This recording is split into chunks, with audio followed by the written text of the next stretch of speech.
and welcome to a special edition of Global One Media's Crypto Chronicles. Today, I'm welcoming three guests, Randy Sharak, James Pratt, and Joe Dymick. Randy is the head of film development, James is the head of film production, and Joe is the PR specialist at Mogul Productions, a pioneering company in the film industry, utilizing blockchain technology to democratize film financing and enhance audience engagement. Gentlemen, welcome. Thanks for having us. Great to be here. Absolutely. Welcome to all of you. So, Randy, I'm going to start with you. I want to talk a bit more about the platform. So it caters to different groups, aiming to be pioneers in what you call Film3. What is Film3 exactly, and how is it different from today's movies? Great question. Thank you. So Film3 is a cool new way to make movies using blockchain. Unlike the old school methods where big studios handle everything, Film3 lets fans get involved in funding and making decisions through decentralized finance, DeFi and NFTs, non-fungible tokens. I'm sure our audience knows this. This means more transparency and fairer revenue sharing among creators and investors. It's all about making the movie business more open and accessible. And I'm sure that brings many benefits to everyone involved, this decentralized approach and more democratic approach, if you will. So let's look at any movie and look at its life cycle. How does it progress from idea to final production and premiering? Where do the ideas for movies come from to begin with? Well, ideas for movies can come from all sorts of places, books, real life events, or even someone's imagination. Once an idea is pitched, it goes through a filtering process where producers, studios, or investors evaluate it and its potential. In most cases, certainly at Mogul Productions, we consider factors like the story's appeal, market trends, budget, and the team involved in the project. It's very important. The idea looks promising, moves forward to the development stage, and eventually, if everything aligns, it gets produced. Very open approach. And this question is to you, James. We have discussed previously different movies that are being produced in cooperation with Mogul Productions on this show, such as The Lady Samurai and TD. Very exciting, and I'm looking forward to watching all of them. How is the progress of those movies going? Well, I mean, everything's going great from our side.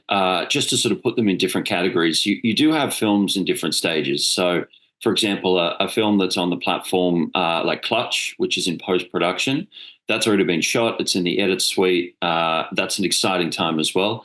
As opposed to Lady Samurai or TT, that's more in the pre-production, the development side. So shooting hasn't been actually done. And it's a good thing for the audience too, because, I mean, different rides for different people. So some people might want to experience the idea of shooting a film on set. Other people are a little more impatient and say, okay, well, I want to hurry up and see it. So there's a little bit for everybody. Yeah, absolutely. And Joe, do you have any other movies you would like the audience to know about?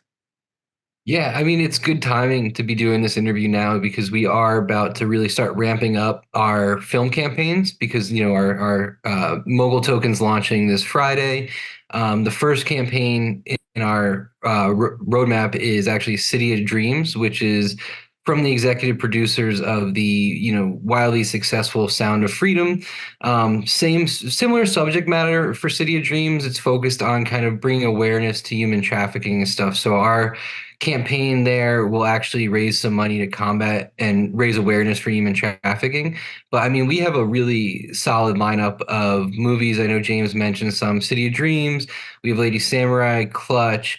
When we get to around like Halloween time in October, Randy has a couple horror movies campaigns that will be kicking off then too. So really good timing there, and I think we'll be able to do a lot of fun things in support of those films. So yeah, a bunch of stuff on the roster right now. Yeah, great. And I noticed this pattern, which I'm going to get back to in a bit. I noticed this pattern that you almost always try to deliver a message, or that there is always a purpose behind the movie.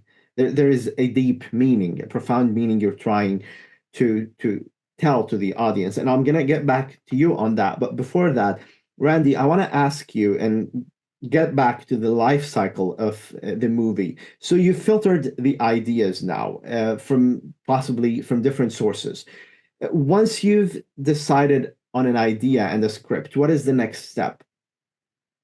Oh, great question. Well, once an idea and script are selected, the next step is pre-production. So this involves planning everything needed for the shoot, including finalizing the script. There's often tweaks that we need to make to it.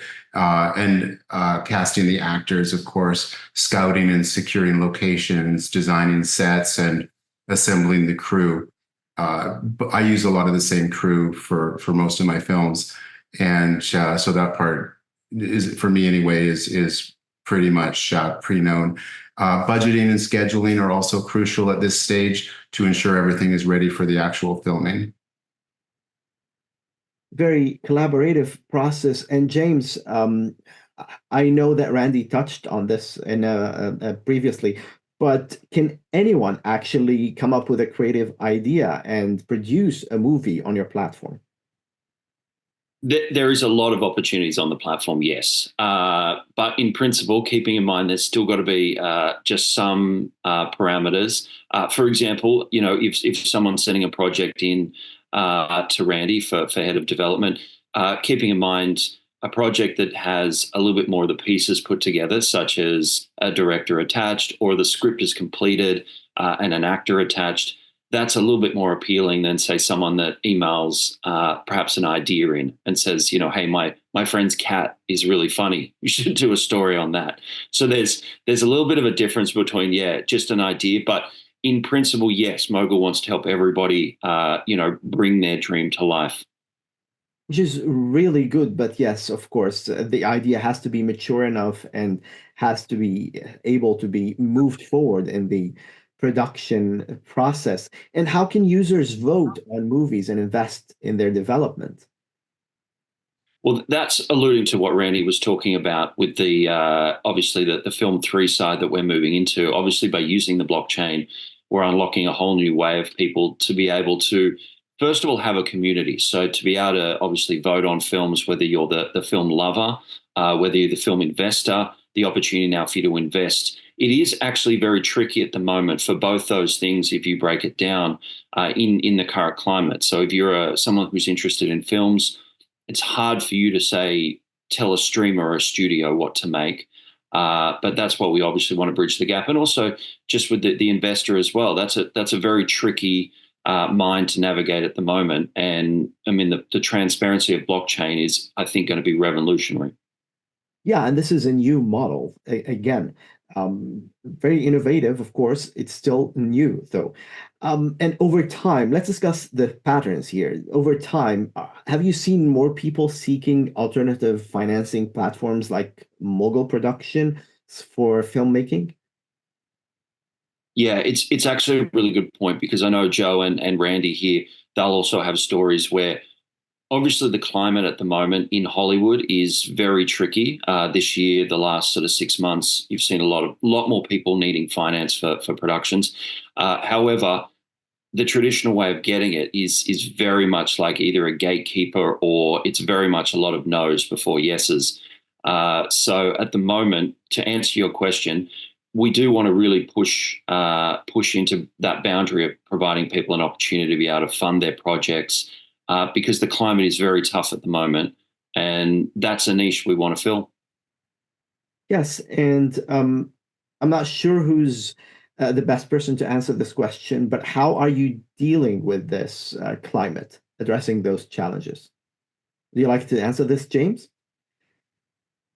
Yeah, yes, or I was going to say if Randy and Joe want to jump in as well. I think the first thing is with the climate is obviously building that community. So I mentioned it before with the community, we want to make films that people want to see. So why that's important is obviously because that gives someone a little bit more power in the process of it. And with the investing side, one of the great things that we're obviously wanting to do is take people on that ride, whether it be if you invest in a film, you can have a red carpet premiere, a possible role in the movie, come to set.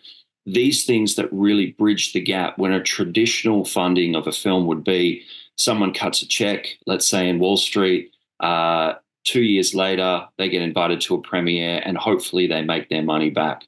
So we really want to bridge that gap from when someone now invests in a film to what really could be the possibilities, which what we have. Yeah, I mean, well said. I think James covered it. I'll just say that, this trend is making the movie industry more accessible and democratic, giving more people a stake in the production of films. And, with platforms like Mogul Productions, and there's other ones as well, although I think we're the biggest and the best, we using blockchain technology to allow fans and investors to participate in the funding, decision-making and creative process. This is the wave of the future. Yeah, and I feel that people need to also learn about the existence of this model, that they can actually invest in the film production process and be more involved and engaged in this very democratic process, I must say. So, Joe, my next question is to you. How do you promote movies with relatively smaller budgets compared to big Hollywood production companies? Yeah, I mean, obviously we don't have the piggy bank that some of the bigger studios have, but I think everything comes down to kind of a network effect anyway, right? A big part of the reason the studios can market so well is they've had decades upon decades of relationship building with industry media and things like that. So, we take kind of that comprehensive approach to relationship building as well. And in the early stages, that's going to be critical to getting the word out by just leveraging that network effect, leveraging the relationships we have in their communities, while also building our own throughout that. So it's definitely a holistic approach, but it's a challenge, but it's not an insurmountable one. For sure. And to get back to the point we talked about earlier, I noticed a pattern in your movies that you're almost always addressing a specific issue, like you mentioned in some of your examples. Do you think people still appreciate and gravitate towards movies with meaningful purposes in comparison with today's movies where there's so much focus on the visuals and the effects? I think it varies by audiences, but I think at the human level, the basic human level, for sure. I mean, because every creative pursuit, whether it's a movie, a book, or whatever, comes from a seed that's inspired by real life and inspired by things that should be relatable to the human experience. So I think that's always going to be relevant to people, and it's just a matter of what films connect with what people based on their own individual experiences. But I mean, a good action film is always going to be fun too. So I think it just varies on the audiences, but for sure, I think storytelling is not going to go anywhere anytime soon. Yeah, for sure. Different flavors. Gentlemen, would you like to add anything to that? I'll echo a bit of what Joe just said and say that we do have some just pure action fun films, horror films, other movies. So there's a big audience out there and a big appetite for all sorts of genres, and we definitely gravitate towards something that's meaningful. But the bottom line is we look for what the audience wants, something that's entertaining. For sure. James, what are your thoughts? I think Joe and Randy nailed it.